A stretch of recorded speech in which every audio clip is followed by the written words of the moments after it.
Olá pessoal, como é que vocês estão? Tudo bem? Antes de iniciar a aula, prepara os dedinhos aí, vai aqui embaixo onde tem, ó, curtir e metralha o like, vai. Isso, muito bem, quando você deixa o like, você impulsiona meu canal. Vamos à nossa aula de hoje sem enrolação, sem embromação e sem muito lero-lero. Nós vamos falar, a partir desse momento, em um assunto importante que foi a Revolução Russa, que fez com que a Rússia saísse da Primeira Guerra Mundial, que você estudou comigo aqui. Ah, não está lembrado não? Vai aqui em cima, clica e assista a aula passada para refrescar a sua memória, porque você está mais velho do que eu, meu filho. Eu que tenho mais idade, estou muito mais antenado do que você, né? Vamos trabalhar essa mente, vamos trabalhar essa coisa da lembrança, beleza? Vamos lá, pessoal. Essa aula vai ser dividida em 3 vídeos. O primeiro vídeo é esse aqui. Nós vamos estudar hoje sobre a Rússia czarista, um panorama, para não sobrecarregar vocês demais, com muita informação, e vocês não ficarem doidos, nem começarem a me xingar. Eu quero vocês me elogiando. Professor lindo, maravilhoso, beijinho, vai aí embaixo, me elogia, beleza? Vamos lá. Por que a Rússia se chamava Rússia czarista? Porque czarista vem da palavra czar, porque a Rússia ela era governada por um czar, então era uma Rússia czarista, uma Rússia que era governada por um czar. Essa palavra czar, ela tem na sua origem, né, o mesmo significado que tinha lá do Kaiser, que nós estudamos aqui em relação à Alemanha. Lembra do Kaiser? Que eu coloquei aquela garrafa lá a lata da Kaiser, a cerveja, eu falei, não é a cerveja. Kaiser é um título que vem da palavra Caesar, ou seja, César, líder. Pois é, tem a mesma origem. Só que na Rússia, esse rei, esse imperador, recebe o título de czar. Esse czar, logo, ele era um rei que vinha de uma sucessão, ou seja, tinha o pai, quando o pai morria, quem assumia era o filho, quando o filho morria, assumia o neto, e assim ia, olha, uma sucessão que atravessava a mesma família. Isso aí o que era? Era uma monarquia absolutista, governo de reis, que recebia o nome de czar, tá? E como era absolutista, isso significa dizer o quê? Que eles tinham poderes absolutos. Poder absoluto é poder absoluto, você pode fazer o que você bem quiser entender e passar na sua mente. Como, por exemplo, ele pode nomear ministro, ele pode demitir ministro, ele pode censurar, ele pode mandar fechar jornal, ele pode mandar prender, ele pode tomar decisão em nome da nação e pode dizer assim, eu estou tomando essa decisão aqui em nome da nação, nós vamos entrar na guerra. Ele não consultava ninguém, tá? Todo o poder estava na mão dele porque ele é um monarca absoluto, absolutista, ele não tem ninguém para controlar esse poder. E de 1613 a 1917, nós vamos ver aí uma dinastia que é chamada a dinastia Romanov. Agora preste atenção, essa palavra dinastia é justamente o que eu falei. É o poder que vai passando de pai para filho, de pai para filho, de pai para filho, tá? Então, quando o pai morre, quem assume é o filho. Quando o filho morre, quem assume é o neto. E aí vai gradativamente. Então, a dinastia da família Romanov. Então, quem é que detinha mais poder na Rússia czarista? Em primeiro lugar é o czar, o cara tem um poder pleno absoluto. Em segundo lugar, a família dele, é claro, o filho. Quando o pai morrer, vai herdar tudo que é do pai. E o pai detém praticamente todo o poder ali naquela sociedade. E em terceiro lugar, os boiardos. Quem eram os boiardos? Era um monte de boi, de vaca. Não é a boiada não, estou falando boiardos. Era assim que se chamavam os nobres que viviam ali na Rússia.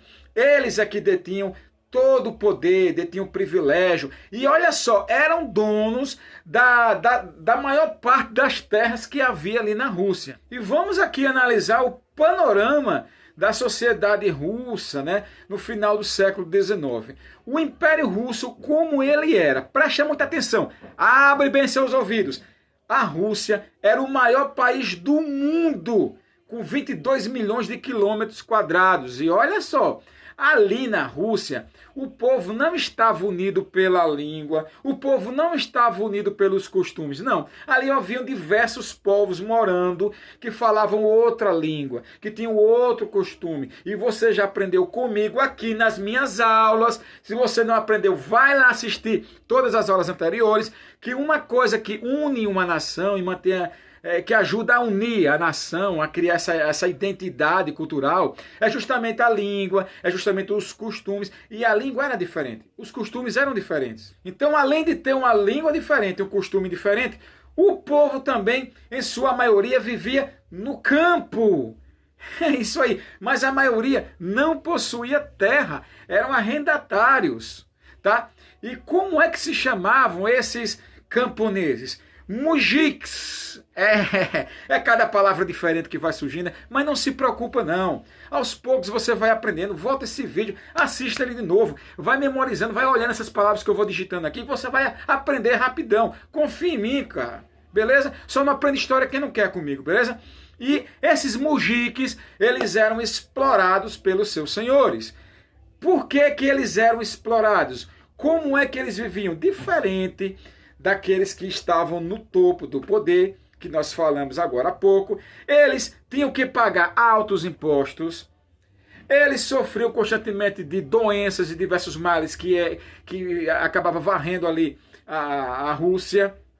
Eles viviam crises de fome, às vezes vinha um inverno mais prolongado, demorava a partir, e aí os gêneros alimentícios estragavam, e aí vinha o quê? Vinha as crises de fome. Eles também sofriam com a questão do analfabetismo. Sou analfabeto, ou seja, eles não sabiam ler, não sabiam escrever. A maioria deles assinava com o dedão. E evidentemente essas coisas vão acabar fazendo que hajam rebeliões no campo. E diversas dessas rebeliões ocorreram. A mais conhecida, a mais famosa dela, e que é sempre abordada, inclusive nas provas da vida, é a rebelião Pugachev. Essa rebelião ela durou de 1773 a 1775. E é claro que essa rebelião foi derrotada pelo exército czarista, ou seja, o exército do czar. Os soldados que serviam ao czar, ao rei, ao imperador. Então essas rebeliões eram uma forma que os mujiques tinham de reagir a tudo aquilo que eles estavam passando. Mas alguns mujiques tomaram outra medida. Qual foi a medida? Abandonar a vida no campo, abandonar a vida do plantio para passar a morar agora nas cidades grandes. E eles iam para as cidades grandes para procurar emprego nas fábricas que estavam aparecendo, que estavam surgindo ali na Rússia czarista. E isso vai acabar provocando um aumento populacional. Então a população urbana, que era de 6 milhões, ela logo passou para 18,3 milhões. E com tantas pessoas assim na cidade, é claro que os donos de fábricas terão ao seu dispor uma mão de obra farta e barata. Ou seja, tem muitas pessoas procurando trabalho nas portas das fábricas. Então eu posso oferecer o salário que eu quiser. Quanto é que é o salário? Olha, eu vou pagar meio salário. Ah, é muito pouco. Próximo. Entende? Logo, se você não aceita, outra pessoa vai aceitar. É aquilo ou é aquilo. Você não tem muita opção. E esse processo de industrialização ocorreu na segunda metade do século XIX. E quem era que estava implantando essas indústrias ali na Rússia? A Alemanha, a França, a Bélgica. Vocês devem lembrar da primeira aula que eu falei sobre a Primeira Guerra Mundial. Não lembra não? Volta lá e assiste. Eu comecei aquela aula falando justamente nisso, que as grandes nações industriais estavam procurando também, entre outras coisas, entre outras vantagens, mão de obra barata. E aqui eles encontraram essa mão de obra barata. E preste atenção aqui no que foi que impulsionou a industrialização lá na Rússia. A exploração do petróleo, a produção do aço, a construção de ferrovias. E nós temos a mais famosa delas, que é a ferrovia Transiberiana. Depois você vai aí e faz a sua pesquisa. É bem interessante você complementar aquilo que eu estou falando aqui, até para que o vídeo não fique muito extenso e você comece a me xingar e me chamar de chato. E é justamente no governo de Nicolau II que nós vamos ver o surgimento de verdadeiros centros industriais. Então, algumas cidades se tornaram centros industriais, cidades polos, onde haviam muitas indústrias. Quais são essas cidades que se destacaram? São Petersburgo, Moscou, Kiev. Mas é interessante a gente saber como é que funcionava, como é que a vida das pessoas, né, passaram a ser regida dentro dessas fábricas. Em primeiro lugar, eles recebiam salários muito baixos, até porque não tinha muita opção. Se eu não topasse, outra pessoa ia topar. Então, como entre não ganhar nada e ganhar uma mixaria, eu prefiro ganhar mixaria. Em segundo lugar, eles trabalhavam muito, eram longas jornadas de trabalho.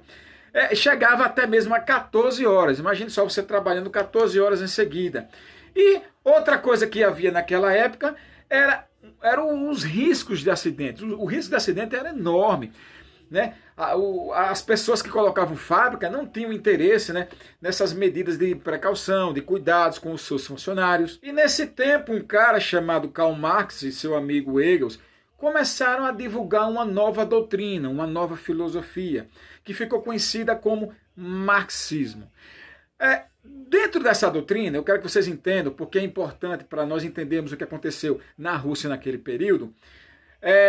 O que é que o Karl Marx começou a desenvolver, começou a ensinar, começou a pregar no livro dele chamado Manifesto Comunista? Ele começou a defender a repartição da riqueza e a igualdade social. Isso é um discurso que acaba seduzindo qualquer pessoa. Olha que maravilha, nós vamos implantar agora o novo regime. E nesse regime nós vamos dividir a riqueza de todo mundo. Veja só, principalmente quem não tem vai ficar feliz, cara. Quem é rico vai ficar preocupado. Quem é mais ou menos também vai ficar preocupado. Agora, quem não tem nada vai saltar de alegria. Então, a doutrina marxista pregava a repartição da riqueza, a igualdade social, todas as pessoas vivendo, né, socialmente com o mesmo padrão de vida. A sociedade, ela teria que ser dividida. Aliás, ela não podia ser dividida em classes, né? Ou seja, não haveria classe nenhuma, né? Isso aí tudo na teoria, porque na prática não foi bem assim que funcionou. E você vai aprender isso mais adiante, tá bom? Olha o que é que Marx escreveu. O motor da história é a luta de classes. Então ele pregava uma luta de classes. Ele dizia que, por exemplo, lá na Roma, os patrícios e os plebeus viviam lutando, eram duas classes. E agora, nesse período que nós estamos estudando, como era o surgimento das fábricas, ele dizia que o proletariado, aquele que trabalha dentro da fábrica, deveria se revoltar, deveria se levantar contra o seu patrão, que era o dono da fábrica. Ele pregava a revolução, ele pregava a instauração de uma ditadura do proletariado. E como é que deveria acontecer essa ditadura? O proletariado deveria se unir, deveria tomar as fábricas, deveria tomar o poder, na verdade, o poder político, e devia estatizar tudo. Era a instalação de uma ditadura, tá? Ou seja, os bens individuais, como terras, fábricas, máquinas, tudo devia ir para o controle do Estado. O que nós chamamos aqui, né, de socialismo. Isso é socialismo. É o que o socialismo prega. Prega um Estado forte, prega um Estado controlador, um Estado que vai se apossar de todos os bens para poder repartir e praticar aquilo que eles chamam de justiça social. E essas ideias de Karl Marx e de Engels, então, começam a serem disseminadas ali dentro da Rússia czarista, e logo, logo nós vamos ver o surgimento de diversas greves, o surgimento de diversas passeatas. As pessoas que toparam trabalhar por aqueles salários agora começaram a fazer greve, começaram a fazer passeatas, começaram a sair às ruas para fazer manifestações. E o czar? O que foi que o czar fez? Qual foi a reação do czar? Pois é, nós vamos falar na próxima aula. Por hoje é só. E se você está gostando, e se você for novo no canal, se inscreve agora e vai metralhando o like. Metralha o like. Não esquece não, moleque. Valeu? Beijo no seu coração. Eu quero ver comentário aí também. Parece que vocês não existem. Ah, será que eu existo? Você existe! Você está com o celular na mão, está fazendo o quê? Conversa comigo aí embaixo, deixa o celular que se manifesta. Parece que, ó, sei lá, vamos lá, vamos viver, acorda para a vida, valeu? Beijo no seu coração.